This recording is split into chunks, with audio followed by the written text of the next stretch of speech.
the Yeah. mentality of what you were saying was basically you would have an up, which is basically the person that's your Yep. opportunity. They've been marketed to, right? But the Yep. thing that people don't understand is they're already, well, you probably are the people, right? But, and me too, but as they're driving up, they're preloading. I ain't going to talk to that guy. I ain't going to Yep. I'm talk not to him. buying today. Honey, we're not buying a car today. We are not going to Nope. do it. There's Just no looking. matter what the heck happens. And then if you're good, right? At the end, they're like, you know what? Just the reason I did it is I really liked you. It was never about the product. The Move Entrepreneur Evolved Podcast. Get on it. What's up, Mikey Lucas? How you doing, man? Great, Jason. Thank you. Good to see you. Good deal. I was trying to give you this extravagant, start, but you know what, man? It's I got to meet you, Mikey, at an event, and I'm going to start this off with a comment that you made to me that was impressive, and it also was inspiring. And you said to me, I looked at you and I said, "Hey, man." This is, we were talking about some fighting stuff. And then I was like, there's this, you can go and try this. And you looked me in the face and you're like, you know what? I can't really look at that stuff because I'm so focused on what I want to do in my life right now that those things will distract me. And I've remembered that about you since the day one. So what an awesome statement. What a way to get it started. Good to see you here, man. Likewise. Thank you for having me. I appreciate it. Yeah, we'll continue on, live life of purpose on purpose. And that's what I think. And the reason that I brought that up, you'll see where I'm going with this. But that really is kind of the core. And I read through some of your stuff and I make sure that I do that. And I saw that was kind of the core. And we'll talk a little bit more about that. But what got you on that path? What brought you on that path of like kindness from the beginning instead of a ruthless dog in a fight? Yeah, absolutely. So, I mean, multiple things to go over it all in a 30 to an hour minute sitting. It's going to be hard, but there was a book that I've read now 9 times and I've handed out 50 or 60 of these books. It's called A Purpose Driven Life by a pastor out of Southern California called Rick. His name is Rick Warren. So that book changed my life in 2012. I read it and I had it for a long time. And I didn't really have like a super spiritual background like that growing up. We went to church like that every once in a while, but I read that book because I was like, man, like just in general. So I was 2 years out of high school and I was trying to find out like what I was going to do, right? You're in that 16 to 21 really range where you're like, okay, like you're supposed to have all your life figured out. And I mentor guys right now. Within my church and then also my business. But I tell everybody, I'm like, dude, you don't have to have your life specifically figured out. Obviously, you got to have certain things that you would like to do, if you're going to go to college or whatnot. But, that's what they taught me in college at the very least. I dropped out 3 times, but in college, they said have a wide spectrum, right? So for me, it was theater, business, and then fire science as well. So I wanted to be a firefighter growing up. And I just fought for this, I had a desire really for this, I want to live. Okay, so I've had multiple great uncles pass away, and their funerals just, and that kind of might be weird, think about it like that, but their funerals meant something to me because I didn't know their life, but hearing what people talked about when they were talking about them, to me, made a difference at a very young age. So the decisions that I was making didn't seem as if I was going to have that type of a pack out the church or the hall funeral when I was, 70, 80, 90, 100 years old, or even at 20, because even at 14 to 18, I had already lost 5 or 6 friends. So seeing different funerals at that time, I didn't want to just go through life, not living life on purpose. And then, kind of find out, the different cultures as you've traveled as well, different cultures. In America, a lot of times it seems as if, it's just right and wrong. And multiple other cultures, it's not necessarily right or wrong. It's, you have, honor and shame, you have fear and power when you have these other cultures like that. So searching through other cultures and trying to find out what I was going to do with my life. It wasn't just a career, but I wanted to do something that was meaningful, whether that was when I was at In-N-Out Burger or, when I was at the car washes. I wanted people to come in and say, I wanted Mikey Lucas to serve my burger or to wipe our table or to serve our food or to detail my car. And when I had that, I was doing a life of purpose. I was doing specific things on purpose while I was there. So I want to live a life of purpose and then on purpose. I wanted to be there and I wanted to have tangible, I I want to be here, you know. And also then there was also a side of myself the other side is, you know, that, you know, I didn't want to live. I had, you know, for whatever reason, you know, suicidal thoughts growing up, you know, in my teenage years, in my early 20s, just because I didn't want to be here. So there was that, like, I want to live for some sort of a purpose, some big, you know, not just for a higher power or God, you know, or universe, whatever, you know, people believe in, but I wanted something to really tie into, because that also helped me with my sobriety too. I spoke at a rehab yesterday. You know, I've been now going on 9 years of being sober from synthetic heroin, you know, Oxycontin pills, things like that. So I wanted really to have something tangible, more than just a rehab, you know, nothing against rehabs or whatever, but like, I needed something way bigger, dude. Like I needed something way bigger than yeah. And so fast forward, you created Smart Homes, which is the company that you have now, right? Yep, that's correct. And understanding a little bit of your business model, but maybe I can say a little and then you can fix what I do. Sure. But your business model is doing door-to-door solar and utilizing techniques that would be pretty consistent for many years of always be closing, and there's a core there. So I thought that I would bring this up real quick. So it was an article in 2017. And I always think business models are fun. And I also think that selling structures are a lot of fun. However, in 2017, there was a article that came out that said the death of a sales scheme, encyclopedia shatters of door-to-door age is over.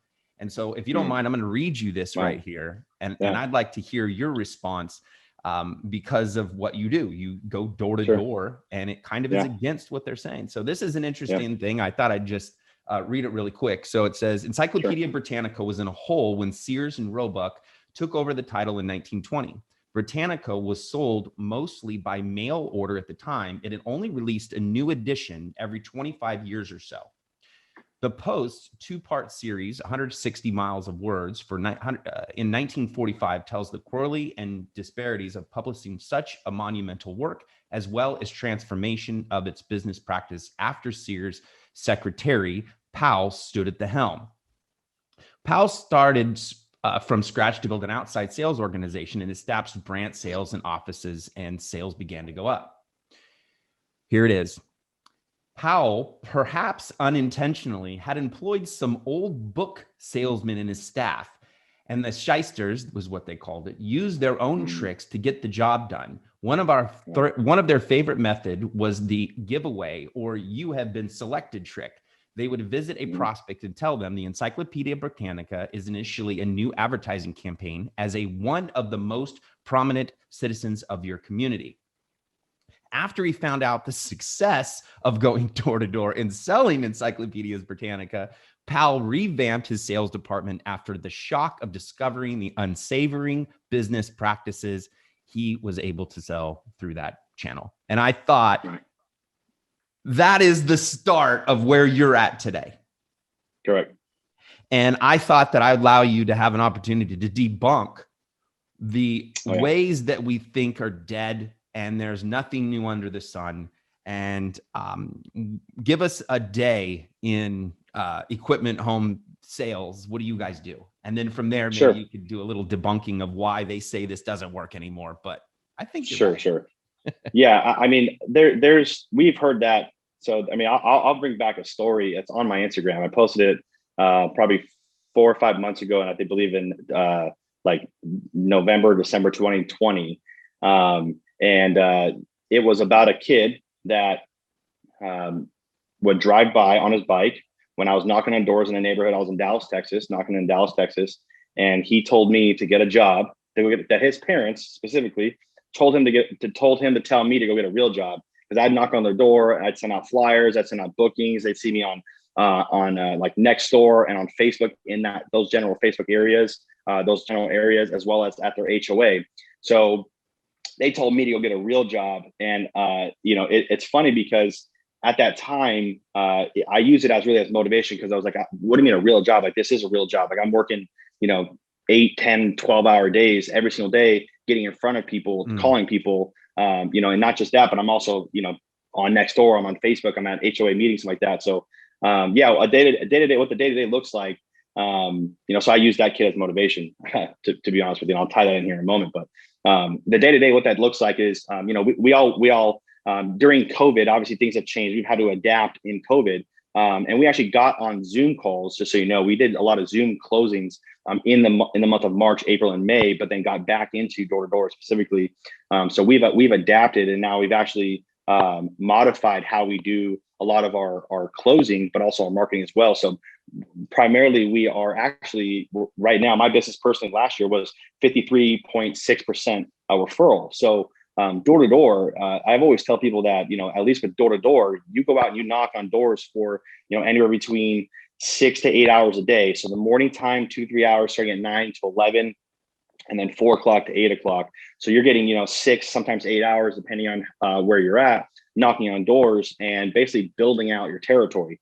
So, and on a day-to-day basis, in the beginning of your career, even towards the end, of a guy or girl that's been in there 2, 3, 4, 5 years, you have to continue to find new money. So if you're not going out and knocking on doors, which is funny because a real estate agent, they do cold calling or they send out flyers or mailers, and they basically, I'm not going to say all of them, but a lot of them wait for deals to come to them. We are aggressive in the sense that we are prospecting for new money every single day.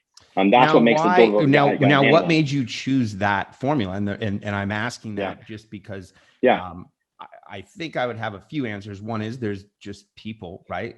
People closing people. There is a lot of friction against doing that. And what have you trust seen? Me, maybe you can share a little bit of that, because I think if it's a pure money transaction, and I mean, there's nothing greater than sitting in front of somebody and saying, "Hey, I sold you myself. You like me. Let's make a deal." But what have you seen over the years in objections, or is it harder, or are you seeing people going, "Cool, we'll hang out"? What is it you're getting that has changed? Yeah. So in that case, the way that I teach it that I teach that there's 3 buckets, but the first, the second, the third one we don't really worry about. There's actually 4 buckets, different types of people on a door. The fourth one, there's a lot of like famous salespeople that say, they had to buy that, the hat that you're wearing, the guitar you're wearing, those books behind you, the posters. You either bought them on Amazon, you bought it from Guitar Center, you bought it from, thrift stores. You bought the mics and the equipment that we're using right now, the lighting, like that. We bought everything. So you could always say that no matter what, if you're going door to door, right, not business to business, but specifically door to door, prospecting in neighborhoods, residential, you could look at their house and say a real estate agent sold them that house. You could look at their car and say car salesman sold them that car. Obviously nowadays you got like Carvana or whatever, and you can just buy it online. But primarily, right, that's maybe not even one. They don't own 1% of the market yet. But primarily they bought something. They bought the decors around their house they bought something. They had to go in and buy. So you're identifying there's transactions happening right there. Correct. So that was the first mindset trick that you have to go into. And the second one is making sure that you don't believe you are the guy that's annoying, even though you are, technically speaking. You're not the guy in the middle of the mall that's selling lotions and potions, right? That's annoying, because here's the thing. People have what's called that automatic response trigger. So automatic response triggers strictly go in, and when you knock on the door, their automatic response trigger is to tell you, no, I'm not interested, I don't have time, or just strictly not at the Okay, hold on. That's a great part. And I think that part's always interesting. And there's always a mindset that's already prepared for people. And an interesting, what I started selling cars when I was younger, and the mentality of what you were saying was basically you would have an up, which is basically the person that's your opportunity. They've been marketed to, right? But the thing that people don't understand is they're already, well, you probably are the people, right? But, and me too, but as they're driving up, they're preloading. I ain't going to talk to that guy. I ain't going to talk to him. I'm not buying today. Honey, we're not buying a car today. We are not going to do it. There's no matter what the heck happens. And then if you're good, right, at the end, they're like, you know what? Just the reason I did it is I really liked you. It was never about the product. Correct. So what do you think that some of those triggers are that happen when you go to a door? What are some of those natural triggers, do you think? Yeah. So, okay, that's perfect. So this is basically my secret sauce. So what makes us so good at what we do is that we are not, and you'll see this all over my Instagram, my YouTube, my platforms, everything, it's not, hey, how's it going? My name is Mikey. I'm out here with the solar company. Did you guys get our letters in the mail and talk to us yet? Like that's like automatic sales. Look, dude, no, I'm good. I'm out. Right. There's a lot of guys in the industry, especially when you get in, they think that that's how you have to do it. You just got to be nice. It's not that I'm not nice, but I've realized that people are, again, it's nothing against me because I've been told no so many times. Right. And I still don't like being rejected, but I've been told no so many times that I don't take it offensive anymore. That's just them saying, I don't know enough yet. Right. Even though, but that's the thing is like with solar specifically and smart homes, I am so beyond convinced that this is the right thing for a family to do in like 95% of the scenarios, that if you say no, no doesn't actually mean no in a door-to-door with smart home and solar. No means I just am not convinced yet, like at all, which was me, which was my father, which was my family growing up when they were looking at solar before too. So it's just a matter of, we don't go super like happy-go-lucky. I'm actually looking very busy on the door. I'm looking away. I'm not looking like this to you straight on. I'm turned away, and I'm looking, I'm pointing at their roof or something like that when they come out, and we call it breaking preoccupation. I make them talk to me first, and I will sit there. This is the weirdest thing. Hold on, say it again. Say it again. Breaking preoccupation. Preoccupation. Okay. Share a little bit about that.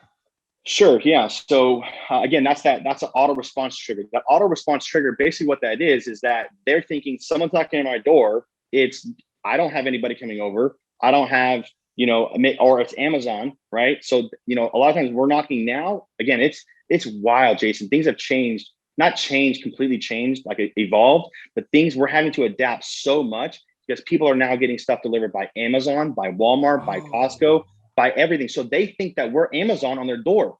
So we are actually, I'm noticing the KPIs that I'm noticing that my guys are taking longer on doors now. So they're hitting less doors in a day because when we're knocked once, they think we're the mail guy. So many people are buying on Amazon. And so what ends up happening is you get the action instead of the, hey, no one's in there. Someone's actually opened the door. Yep.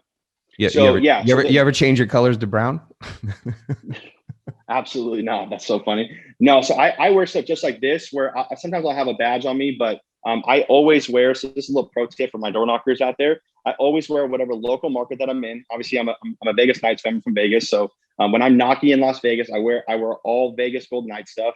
I'll wear a Vegas Golden Knights shirt. Like right now, I'm in Detroit, so if I was in Detroit, I knock into Detroit. I'm wearing a Detroit hat, a Detroit baseball hat. I try not to do the football stuff, but the Detroit, like baseball or hockey, generally speaking, shows that you are someone that's there, not some random person coming from some random state, because they have that fear, that I believe I forget what part of the brain it is. It's not the amygdala. Is the amygdala the one that actually has the fear tactic, the fear, it's the amygdala, right? So in the amygdala, like science shows that that's where it's like the fear or fight or flight sector there. So it's like we're initially talking to the amygdala and got to get to the neocortex where they actually can think and process certain things. Like, this person's not here to harm me or to hurt me. I'll actually listen to them. And you have a matter of like seconds. Like, I would even say less than 1 second to not trigger their fear, fight or flight.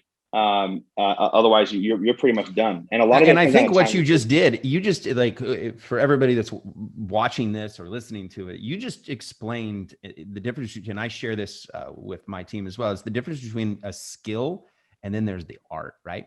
So ultimately you can take out the guys and say, look, go out. And this is where I think I tie it in with this Encyclopedia Britannica thing, was eventually people came to the door, and it was the same formula, but it was the guy that came in that had some kind of twist, right? He's using something to remove that trigger that you just talked about. And one thing that, if people are listening to what you just said, was much more important than people think.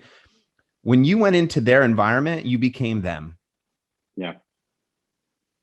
And in every aspect that you could, and you didn't have to be fake. I mean, you still love sports. Doesn't mean you had to be there, but you did it for the reason, for a positive reason. You didn't use it for a reason of deception. And because you truly believe, and I think that this is true. I do think this is true about solar. I think that the majority of people, every time they see it that don't have it, go, does it still make sense for me? Yeah. Does the rebate even still equal to me? I just think that you're Yeah. absolutely right. And I think Yep. that it's true. I just think that the conversation here is how powerful you've made door-to-door sales, because for a very long time, you started only getting calendars, old cookies, and, a flute that you never could, never could use. Right. But Exactly. they call it canvassing, if I'm not Yep. wrong, right? So in that, what are some things that people that are in that environment are managing salespeople? What would you talk about on how to keep that mentality? Because it's phones are one thing, but people's expressions, people's fingers and everything you could imagine, I'm sure you're throwing at you. So what are some things that you teach to people that are going into that scary environment? Yeah. So, it's for one, in the beginning, it's a lot of it's just repetition in the beginning. So for one, we train where you have to compete. You have to compete, not necessarily with the office at the beginning, but you have to take, we relate a lot of door to door and canvassing like a sport. I train a lot like it's a sport, and you're going to see a lot of the stuff that we do that I learned in playing football, baseball, wrestling growing up. A lot of that we translate that right into into mixed martial arts and different things like just like military style stuff. We relate a lot of that into door to door. We compete. We're very competitive. We are competitive, but we're not like competitive in the sense of like always fighting against each other. But it's are you going to be able to do clarify it? And I think that the reason I could kind of clarify is because that's really what Moved is about. Is basically what you're doing is the repetition to be a high running athlete. It needs specific food and it needs specific outfits to do that. And what you're saying is you're utilizing the mentality of how sports is. And you're saying, listen, if you get up every morning and you do this, if you do this, and that's really sports, right? I mean, going back, sports is pain in the ass. It sucks. It's a grind, but once you know what the formula is, you can grind through it. So without clarity, you have no grind. I think that could be a bomb right there. Yeah, correct. Yeah. So and then also like with the whole mindset thing going into specifically canvassing, stuff like that, on top of the competition side of it is, and the repetition side of it, is that, we're taught like it's anywhere between like 70 and 80% body language, like 10% what you say, and like 5% or 5% what you say, and the remainder 10 or 20%, whatever that looks like, however you break it up, of how you say it. So it's body language and how you say what you say, not what you say. So everyone's always asking, "Oh, Mikey, what's your pitch? What's your script?" So I go around consulting other companies and started multiple companies and started multiple offices and change things. And they're always like, "Oh, we want to use your script. We want to use your script." There's 5 sections to each script. From the opener to the appointment set and closing it, or closing the first close is getting the appointment, or walking right in the house. It's never what you're saying. It's how you're saying it. A lot of times, instead of using our voice inflections down, like, what it sounds like is that people have come by here, 20 times in the last month, and you're just getting sick of it. Do you kind of know why they're coming out here? I mean, have you seen what's going on? And they're like, well, yeah, they've come out a bunch. No, I guess I haven't really seen it. What is it? And then boom, it's like, boom, you got another 10 seconds. You're just always trying to buy another 10 seconds, buy another 10 seconds. And a lot of it's just like, like, I don't know if you saw there or not, but I'm like, I'm like, hey, like, like, it sounds a lot like, you're getting a lot of people coming by here. Like, you kind of know what's going on. Like, did you see what's going on here? And they're like, they have that intrigue. It's called an intrigue frame. So we train on stuff like that. And that's what really makes the difference between us and just a regular door-to-door company, which is why they hire us around and train them. And that's why we've done so well. I mean, 8 figures, almost 9 figures, 3-4 years in a row now. So it's just like, and it works really well. And I've seen, guys that have never sold in their life ever, other than maybe their fundraiser in elementary school, that come in and they teach them how to communicate and sell and be a, great sales professional. And I think that it's very interesting because I think over with marketing and all those things that they're thinking the skill of sales has gone away. I mean, I'm not saying that everybody thinks that. I'm saying that there's a push of how internet marketing is changing the environment. But also the skill of being able to actually close someone in front of you. I think that something that's quite interesting about sales, and I think even just listening to your story, it's exciting to listen to, because every single day you've got a new thing, right? It's like, oh, this guy's objection to this and this. And at the end of the day, you become a storyteller about what happened. And if you're around a bunch of sales guys, it's also what didn't happen. But ultimately, one thing is kind of listening to how you play this out. Would you agree that one thing that's super cool is that when you go through those steps and you're using mental jujitsu to break through, right? And then you break through. Have you been in those scenarios where all of a sudden you're like best friends with the guy that you broke through with, and you really just got through to him? Maybe it was the product, but you got through to this guy. And the next thing you know it, the world opens up, right? Because then he trusts you. And then 8 minutes later, he's checking a few things. So my question would be what is your time period that you usually will stay at a door where you don't see it moving forward? Generally speaking, I know within about the first 10 seconds. But that doesn't mean, the quick answer to that is I know within about 20 seconds. It could be a shorter version of like 10 seconds, but their first initial couple of no's, their automatic trigger responses, usually last about 20 to 30 seconds. Now, that's where you get into the qualifying, and it's like, hey, am I actually going to be able to help this person or not? And if I can't help them, then yes, after about 30 seconds is when you really know, like, oh, this is definitely not for them. But we absolutely tailor it. We laser focus tailor the pitch, the script around making sure that they're a person that we are looking for or not looking for. Because if they're not, then we get to move on and go to the next house that actually looks like it's going to be, a good place to actually work with. So now I think that there's something that you had brought up, which I think has some change in it. When you said, are we going to be able to help them? I think that for years, corporate sales, local sales, anything of understanding, they always be closing. I probably say it a million times, even on this podcast, because I go through that. Right. But ultimately, as they go through that process, and you just said, can we help them? I'm finding a major difference in the way that we approach. It's almost like you're looking for that perfect person, and then, hey, I can fit this into them perfectly, compared to over the last 50 years of sales, where more or less, how can I sell them the Encyclopedia Britannica 120-pound box that you already have the second edition of, right? So how is that affecting sales, do you think, though? Because in a natural pressure world, wouldn't you say that 10 years ago, it was like pressure sales, hit your numbers? What has been the effects that you've seen going the other direction? So this is something that's a phenomenal, I'm like so passionate about this right here. The psychology behind selling and having emotional intelligence between, I'm talking even age ranges of specific buyers. I have been in front of thousands upon thousands of different types of buyers or different buyers. And most of them fall within a few different categories. And I'm sure there's books out there, stuff like that. I haven't read too mmany books on like buyers' habits and whatnot, but I'm sure they're out there.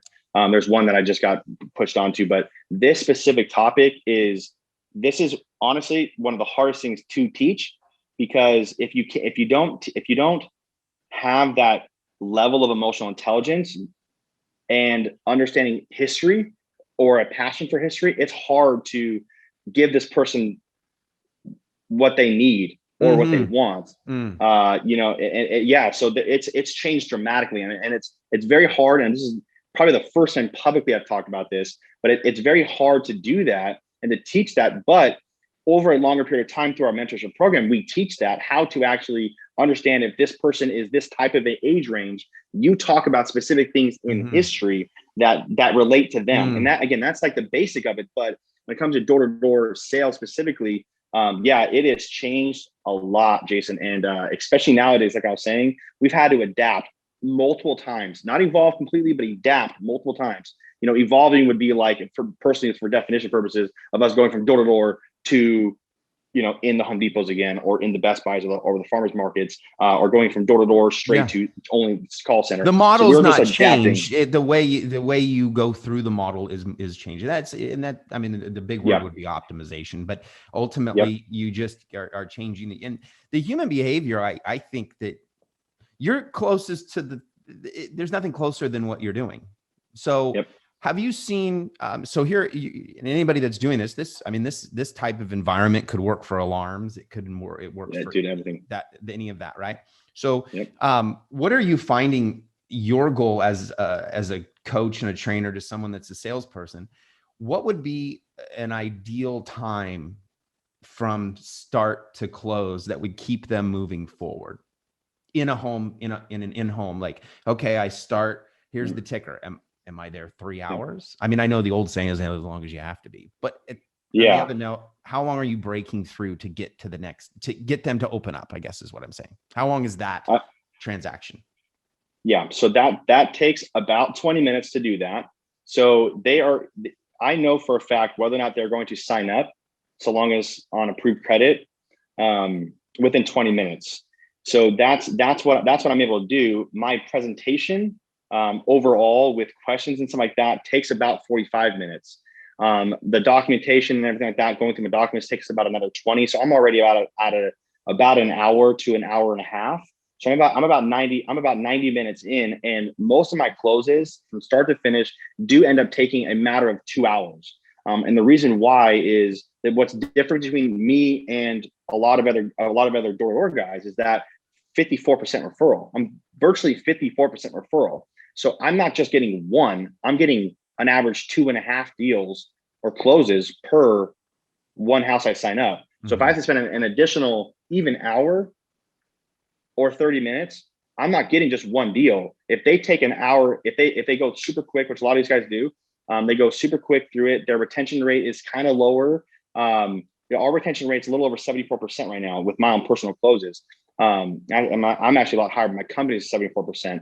I'm in the 86 range. If somebody signs up, there's no way they're not getting installed unless for whatever reason, something happens. I'm virtually 10 out of 10. I'm not though, unfortunately. Now, is that who closes the deal? Is it the person that goes to the door, or is it the person do you have a turnover? Yeah. So there's two types of offices that we run that is basically out there. You have a setter closer model where there's a 2-man team or 2-person team where someone goes out, finds an appointment that is, one of those ideal clients, one of those 2 boxes or the first 2 buckets, sets an appointment for one of the then closers or the presenters, or we would call them a technician. Got it. The technician goes out, does the evaluation, sees if it's going to be a good fit or not, then offers one of 6 different options or 7 different options for the homeowner. Or there's also what's called a self-generation or self-gen, where I come from. I come from all self-genning, where it's, hey, we go out, we find the person, we look for the house, we set up the appointment, we go inside and do the evaluation, and we serve them all the way to turning them on, and then finding referrals through them as well. So there's 2 different systems. We do both, and we've perfected the self-gen model, which is straight door to door, which is what door to door is. But then now a lot of companies are going toward or adapting more towards putting the strengths in place, which was really smart, which is why we adapted last year. Putting the top closers and feeding them the quality door-to-door, not call leads, but door-to-door leads into their appointment calendars, where they're in a house 4 to sometimes 5 times a day. At a minimum, they're in 3 appointments every single day. So it's 2 different models that you can run. If that answers your question, yeah, that we do. And what's one of the ways to slow down your turnover?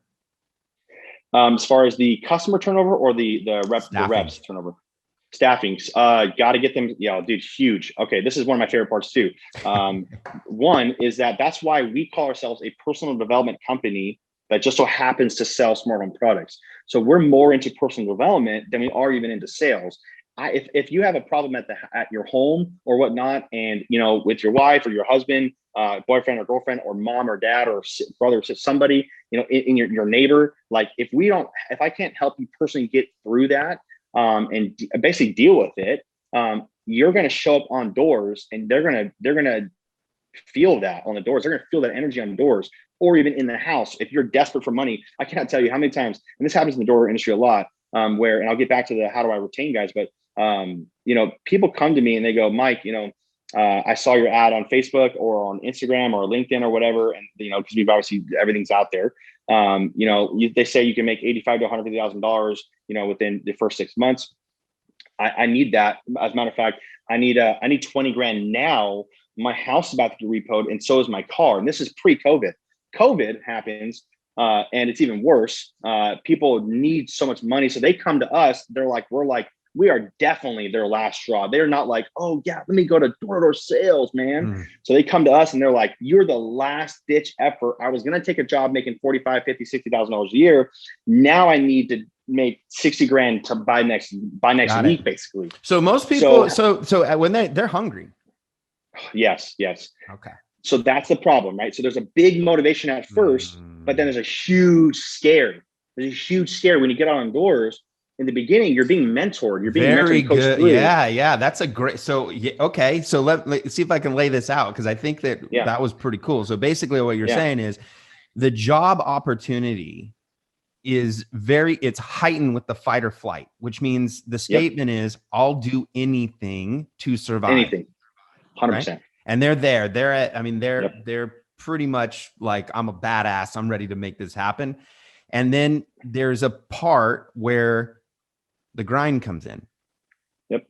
And then, so are you saying, this kind of goes into some other direction, but are you saying that the majority of people that get a fight or flight feeling usually won't stick to what they say, even though the fear was there?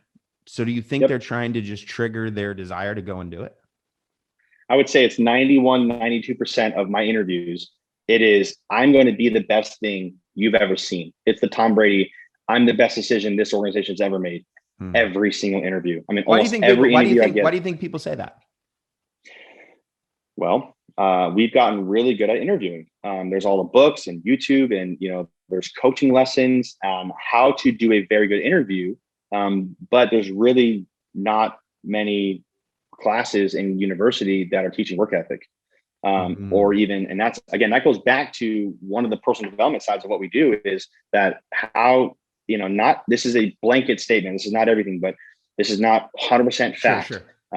This is, but it's how you do anything is how you do everything. So, that at home, if you skip the gym, you skip this, you skip that, it starts to wound up over time. That's why we get in and we look at not just your personal life, but like we get in, like after we've earned trust with you and stuff like that, people start opening up, and I'm basically a counselor at all times. It's great. I love it.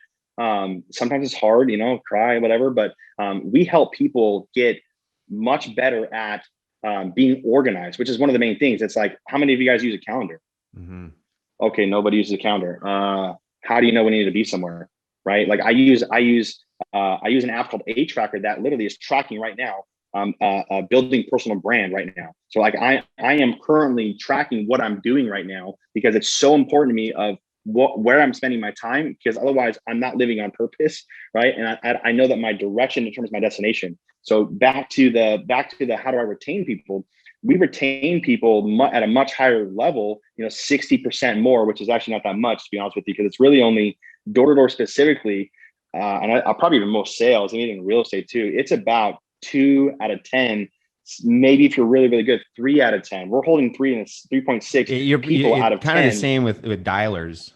You're really close same with a dialer, because exactly. And the reason why is because, and you could tell me as well, is because the barrier of entry is very small. It's energy. Yep. Yeah. They come in, they interview really well. I'll do anything you can. And I basically say, look, all I needed personally, back in 2012, 2013, when I got into door-to-door, 2013 when I got into door-to-door, was I just needed the tools to succeed, and I was gonna succeed, whether it took me 6 months, a year, 2 years, 5 years, 10 years. I was gonna get there. I just needed the tools to succeed, or the understanding of how to find those tools and make the tools myself. I was breaking out of prison, which was where I was at. Not literal prison, but I was in my mental prison, right? I'm like, I'm breaking out of here. I don't know how, I don't even have the tools, but I'm going to figure it out. Which comes down to that, that competitive side, but that's what we teach these guys and the girls in our office. My girls actually do a lot better than my guys. I thought that was awesome what you just said. Break out of my mental jail. Isn't that the truth? Yeah. It's like everybody's just Yeah. Oh, caught in, and nobody is somebody's subject to it. And I think that someone asked me the other day, I say, what's success in life? And I was like, well, I think beating yourself. Yeah. Right. So I'm gonna make a quick shift here real quick. And that is, you had mentioned it a minute ago that you had said that you were pushing your personal brand. And I noticed in the beginning of January that you started to change the way that you were doing video and expressing yourself through your social platform. And before you had done it more or less on kind of this, but you actually created an environment almost kind of like this. And you started to do more of the coaching, the training, and those videos, and utilizing tagline, live a life of purpose on purpose. What changed in your mind and said, listen, I'm going to start focusing on that part of it? Well, one, in life, as a general statement, it's all about the team you have around you. So my team, my media and marketing team, is the ones that helped be more creative with me. I've got a very creative background, being in theater, theater, musical theater, and theater, and in dance. But the goal was to be more targeted, and again, having guys like Cole Hatter in the mastermind that I'm in. And the other masterminds that I'm in, and now even hosting a mastermind, is having those people around you that are like, who are you actually serving, and who are you being of service to, and why not talk to them directly versus you going out and just saying, hey, if I can help anybody, I'm actually know that there's a couple type of people out there that I'm going to be able to help, which is in this door-to-door sector. And that's why I just wanted to get more direct with the people that I knew needed my service, that I knew needed me, and I needed to be in service of them. Yeah, because I noticed like you shifted that, and it became more of an organization. It's organized. I noticed that you're doing that way, and because you're a guy of what was the purpose, that's why I thought I would bring it up. There must have been a reason for that.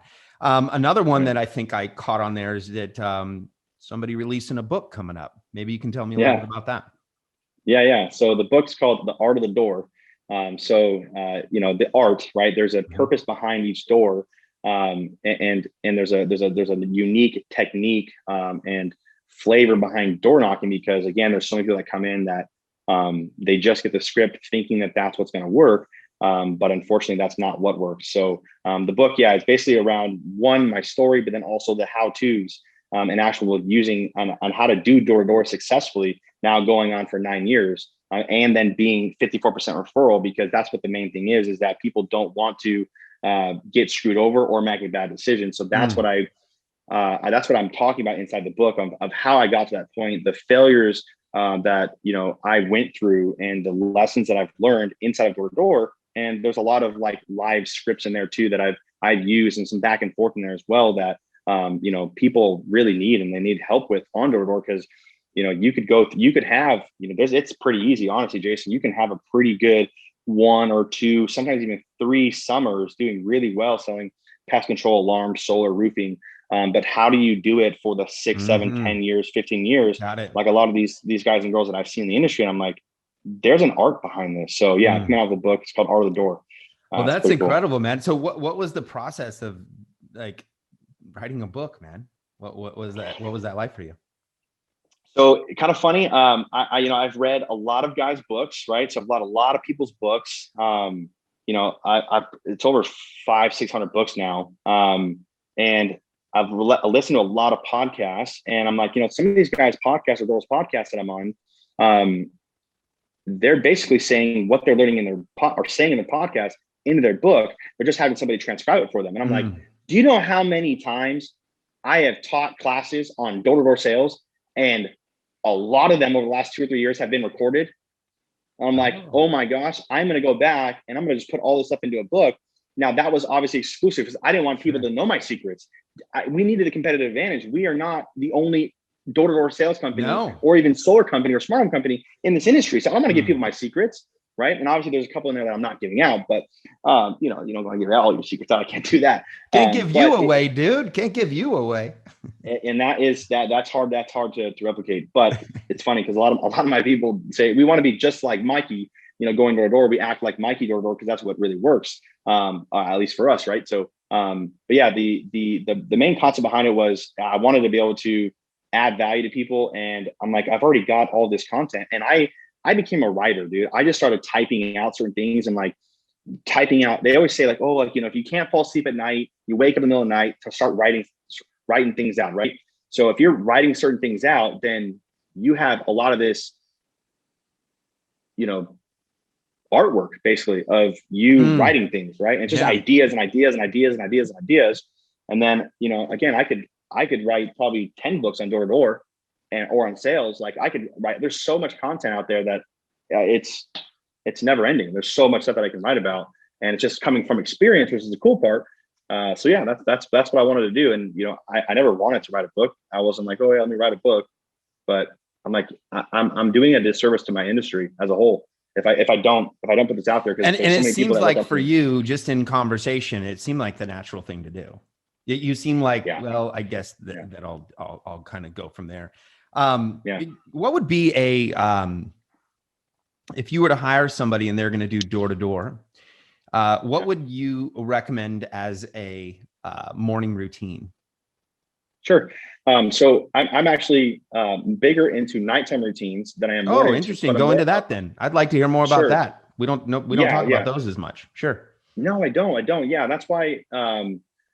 That's why I was like, you know, people, whenever somebody, because I get this question asked a lot, obviously, right? So I get the question asked a lot, what's your morning routine? Again, it's not necessarily the routine itself, but it's in the consistency of doing the routine. On top of, one of the main things here is that when you do not do the routine one morning, how long does it take you to start up that again? Does it take 1 day, 2 days, a week? How long does it take you to start again? I noticed that was what actually was the difference between me having a consistent morning routine or nighttime routine and what wasn't. If it was how long it was taking me to get to that back into the routine of it. And I'll go for all, you know, dude, I've had like my longest span of doing a morning nighttime routine might have been like 98 days. Like I am not good at all at doing consistent morning routines on a day-to-day basis. But we do very good I'm not a long distance runner. I'm a sprinter. Okay. I was the fastest on my team side to side on the football team. So I'm like, I'm not a good long distance runner. I weigh, you know, 200 pounds. Like I'm big, dude. Like I'm not a long distance runner. That doesn't mean that big people can't run because we can, but I took it. I'm like, okay, like, well, how does this concept roll over? So in my nighttime routine, basically what I'm doing, I've got Normatec. So I use Normatec as one of my nighttime routines. I also jump on my trampoline in the morning and at night for between 5 and 10 minutes. And then also I have a dry skin brush that I use. Obviously I go through different books and different like podcasting like that. So I listen to a lot of, Elon Musk. Might sound weird, but I listen to a lot of Elon Musk at night because, he's also in your industry. Yeah. He's industry specific. Exactly. But he's very like low tone. He's not very excited. I told Eric Thomas this like 3 months ago. When I saw him at one of the events and cause he's good friends with Cole Hatter. And I told him, like, yo, like, it might sound weird, bro, but I wake up to you in the morning. And it's funny cause I'm in Detroit right now and he's from Detroit. He's from Chicago, but I grew up, born and raised in Detroit.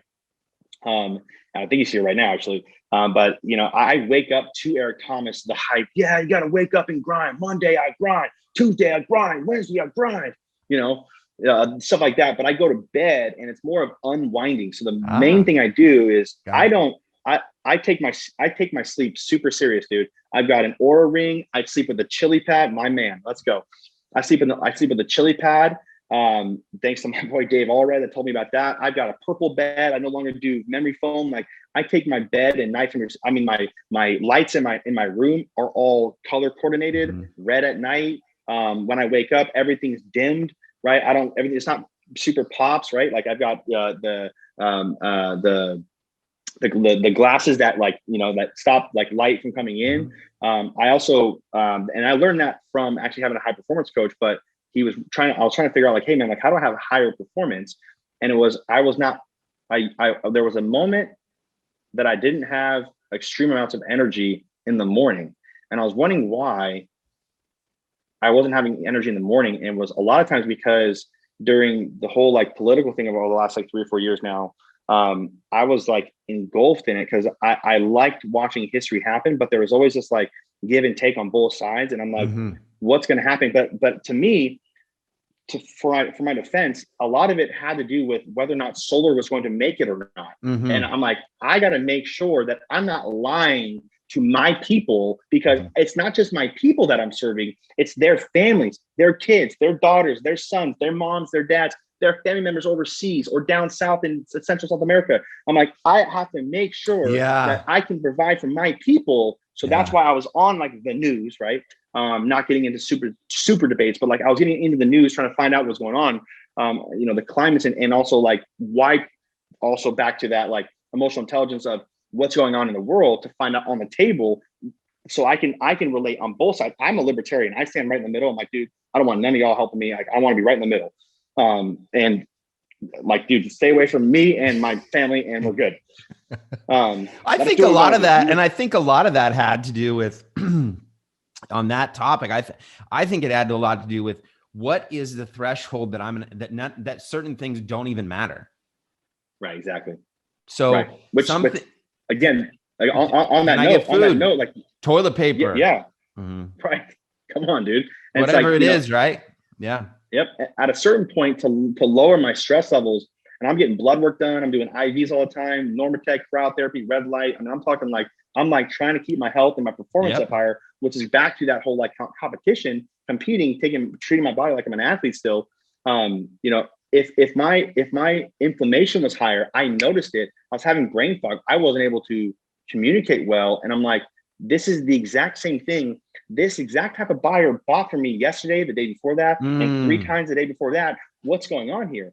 Come to find out, okay, cool, sweet. I'm figuring out that some of my biohacking, my body's not correct. So it started at night, which is Jason why I was telling you that a morning routine is very important. My morning routine is so unconsciously unconscious now that it's like, I don't even know what I'm doing in the morning, but I know what I'm doing. I'll tell you.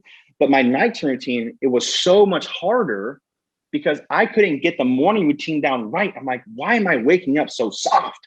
Right. I'm like, dude, like what's going on here, dude? Like I'm on to wake up, I'm like, yes, let's go. Yeah. And I wasn't doing that. I wasn't excited and inspired to be alive. I didn't have a purpose. I'm like, freaking Monday, dude. I gotta go to work today. It's freaking Wednesday, dude. I can't wait till the Friday because we get the weekend. Yeah.